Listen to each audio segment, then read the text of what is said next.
작년 2025년 1월 22일에 미국 트럼프 2기 행정부가 출범했죠. 불과 1년밖에 지나지 않았는데 한 10년은 지난 것이 아닌가 이런 생각이 들 정도인데요.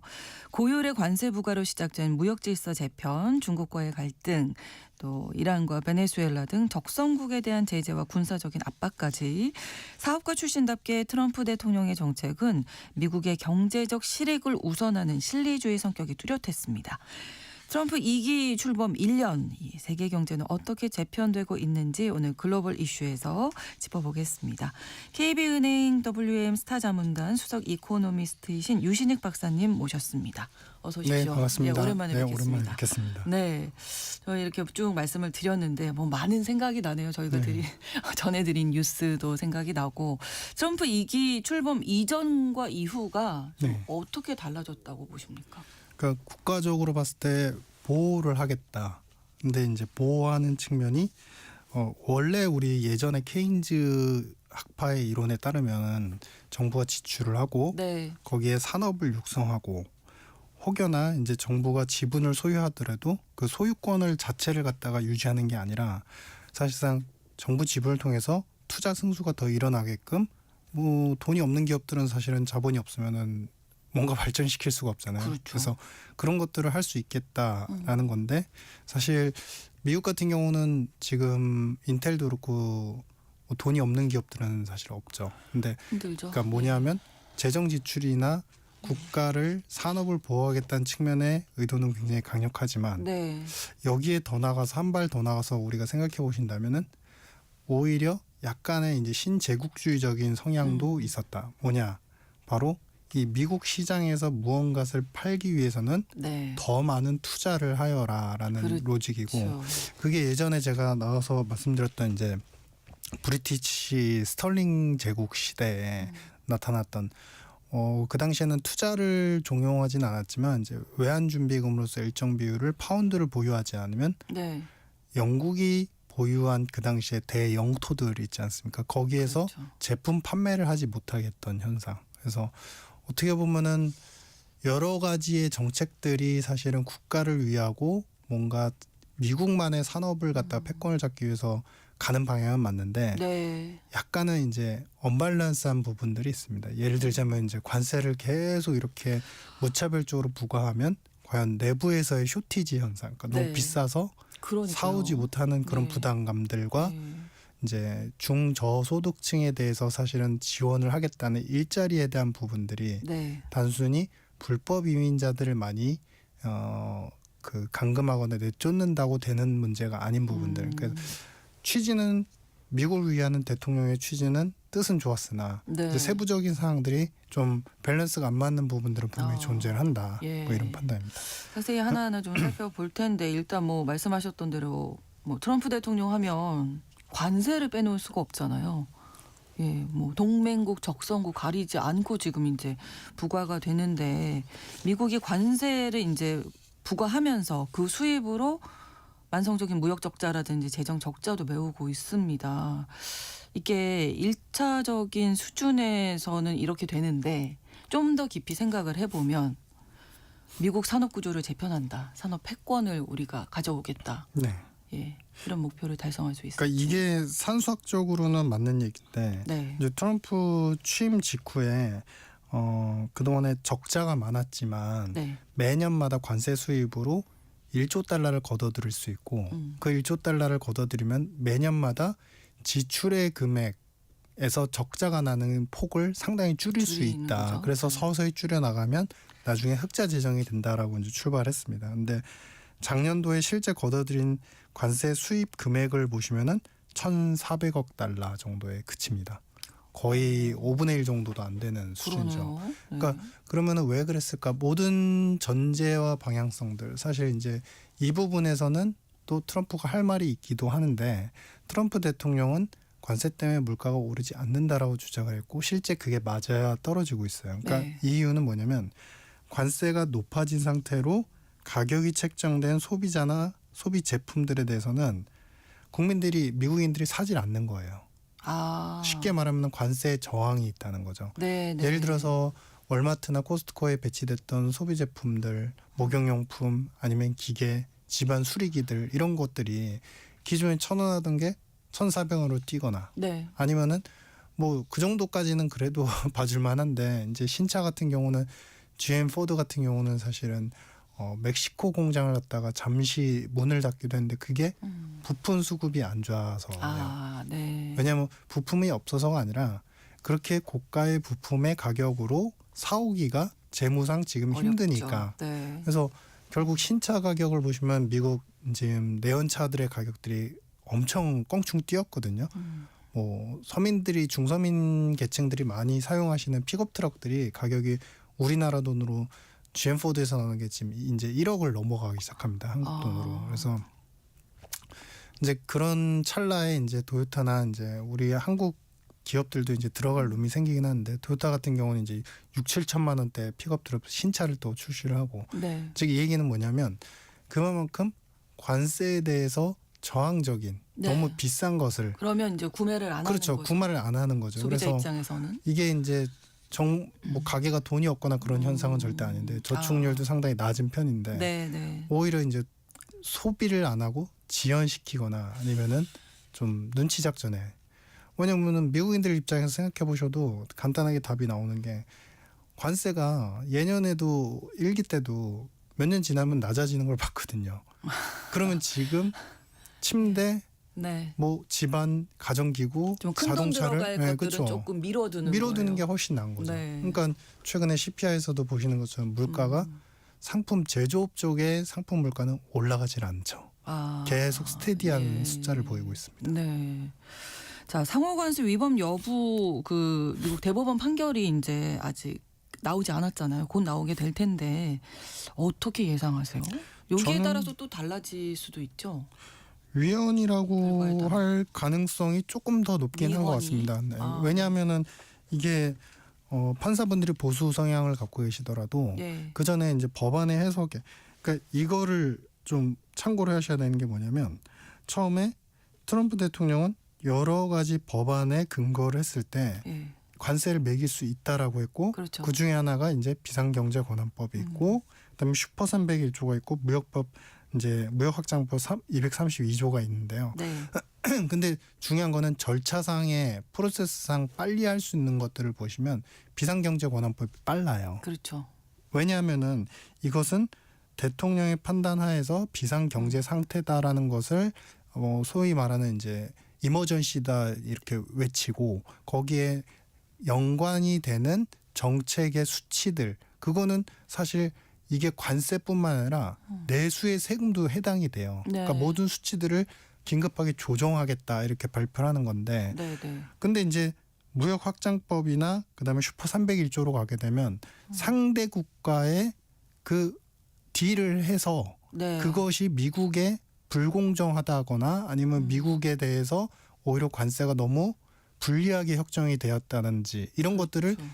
서류들을 다 제출해서 의회에서 승인을 받고 그거를 갖다가 이제 그러면 관세를 어떻게 정합시다라고 논의를 해야 되는 거예요. 그렇죠. 그러니까 지금 슈퍼 301조나 이제 확장법, 무역법 232조 대충 내용만 들어보셔도 예. 이 절차는 6개월, 1년짜리예요, 사실은. 그러니까 시간이 좀 많이 걸리겠네요. 그러니까 비상경제권한법을 이용해서 지금은 동맹국들이 오히려 미국의 이득을 뺏어가는 비상경제 상황이 수십 년간 이어졌다. 취임하자마자 이제 그런 얘기를 하고 그렇죠. 그러면서 이제 카멜레온처럼 이제 어떻게 보면은 기존에 빨간색이었는데 빨간색이었던 카멜레온이 저게 잘못해서 빨간색이었어. 그 빨간색이 당연한 게 아니에요라고 이제 외치면서 바로 시행을 한 거고 네.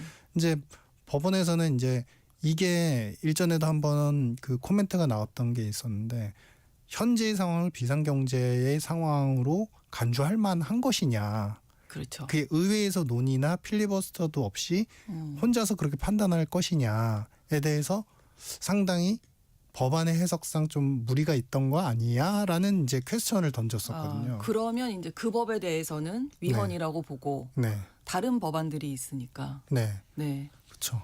그걸로 계속 관세는 계속 되게 그래서 결론은 뭐냐면 제가 이거 이제 타 그 채널에서도 한번 말씀드린 게 있었는데 네. 당연히 그러면은 중요한 거는 수입업자들은 그리고 소비자들은 만약에 위헌이라고 나면은 소송을 걸 거예요. 무한정으로 걸 거예요. 그렇죠. 왜냐하면 내가 1,000원짜리를 1,400원에 이제 샀으니까 이 400원 돌려줘라고 할 거예요. 근데 이게 절대 쉬운 작업이 아닙니다. 왜냐하면은 만약에 행정소송을 걸더라도 지금 미국 기업들이 물건을 사와서 파는 소비 제품들 같은 경우에는 네. 그게 물론 하이테크 산업은 덜하지만 소비 제품들은 어떤 경향성이 있냐면요.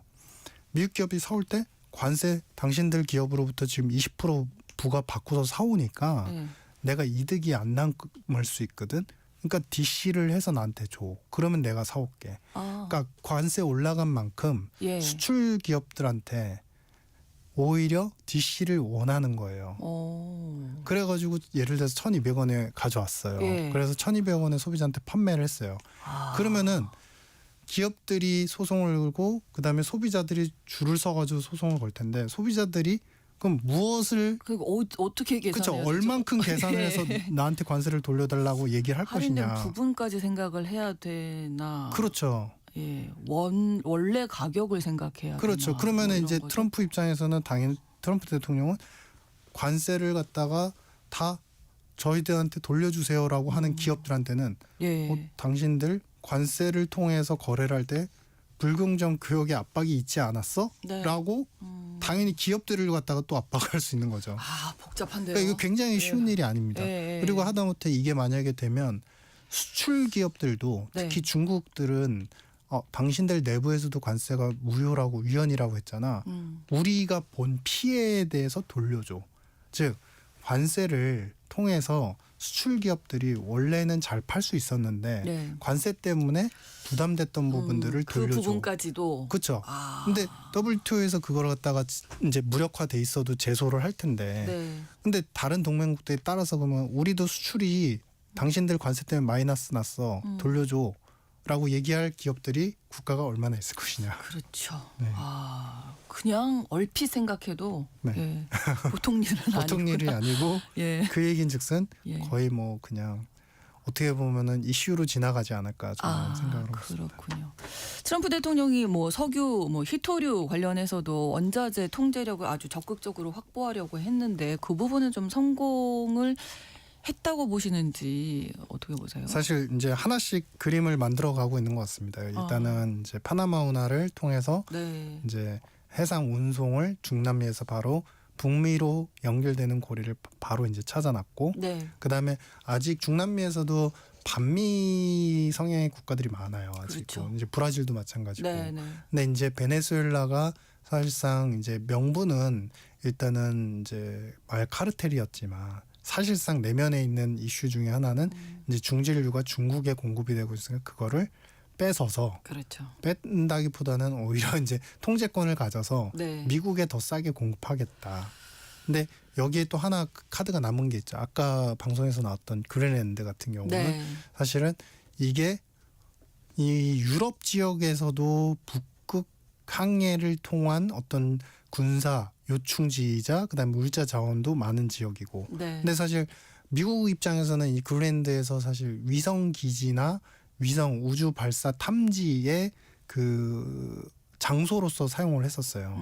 그러니까 이 관측 기기들이 많이 있는 곳이다 보니까 결국 우주 발사선에 있어서 되게 중요하고 그렇죠. 당연히 광물 채공에 대해서도 가능성이 열려 있고 그러니까 네. 그러다 보니까 유럽은 유럽대로 이걸 놓지 않으려고 하는 것이고 특히 네. 덴마크도 물론 나토나 여러 가지 이제 이슈도 연결이 돼 있지만 미국은 반드시 또 가져야 되는 거고 근데 네. 이거는 개인적인 예상인데 예. 결국에는 영토권을 가져올 거라고 생각합니다. 왜냐하면 유럽이 사실은 나토에 대해서 한 목소리인 것 같지만 그 이면에 있는 다른 경제 정책 쪽 특히 에너지 관련해서 분열이 많이 돼 있어요. 다 각자의 생각들이 각자의 입장이 다 달라요. 여기는 다르니까. 그냥 우리 필요 없어. 근데 어디는 러시아산 원유라도 지금 당장 필요해. 이런 식으로 네, 다 네. 분열이 돼 있거든요. 즉 이런 분열된 경제적 사실 뭐 정의보다 어쩔 때 주머니 사정이 사실은 더 중요할 때가 많거든요. 그렇죠. 그래서 네. 그런 것들 때문에 이제 하나씩 에너지 패권들을 여러 가지 측면으로 다 이제 완성해 가고 있는 중이다. 네. 이제 마지막 남은 그림은 이제 금융 패권을 완전히 장악하게 되면 또다시 이제 달러 패권은 무너지지 않는다는 얘기가 1, 2년 안에 또 나올 만한 그런 전환점이 있는 것 같습니다. 그렇군요. 뭐 관세 얘기를 하다 보니까 저희 시간에 3분의 2가 갔는데 그만큼 트럼프 행정부에서는 관세로 네네. 정말 2025년 작년 한 해가 정말 뜨거웠었고요. 근데 1년 지났거든요, 이제. 네. 임기가 3년이나 남아서 뭐 올해 또 이제 중간 선거라는 아주 큰 변수도 있지 않습니까? 네네. 좀 전망을 해 보신다면 계속 이런 기조가 흘러갈까요? 그러니까 더 강해질 거라고 생각을 하고요. 아, 이제 오히려. 최근에 예를 들면은 그 연준이 사지 않는 네. 모기지 채권, 이제 연준은 더 이상 모기지 채권을 사지 않기로 했거든요. 네. 근데 그 부분을 파니메와 프레디맥을 통해 가지고 네. 모기지 채권을 매입을 해라. 2천억 달러 정도를 매입을 해라라고 했고, 그러니까 이 얘기는 뭐냐면 외부적으로 봤을 때는 미국의 이득이 될 수 있을 만한 외교, 그다음에 경제, 관세, 수출 무역 이런 것들 정책들은 계속 드라이브를 걸고 네. 안에서는 어떻게든 돈을 풀어서 자산 시장 자체의 붐업을 계속 일으키려는.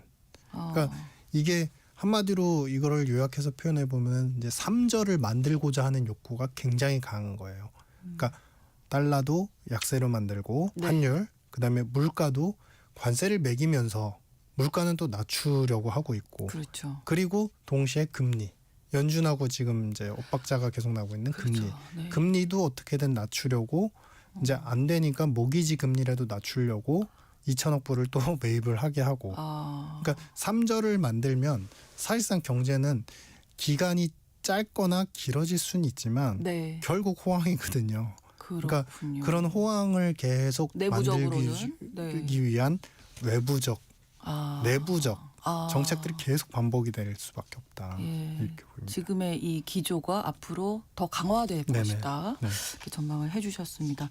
글로벌 이슈 오늘 트럼프 2기 행정부 출범 1년이 되는 시점에서 이 세계 경제 질서가 어떻게 바뀌고 있는지 자세히 짚어봤는데 아마 이 기조는 계속될 것이다. 네네. 이렇게 네네. 전망을 해주셨습니다. KB은행 WM 스타자문단 수석 이코노미스트이신 유신익 박사님과 함께 말씀 나눴습니다. 오늘 고맙습니다. 네, 감사합니다. 네. KBS 1라디오 신성원의 오늘 세계는 내일 오전 11시 5분에 다시 뵙겠습니다. 고맙습니다.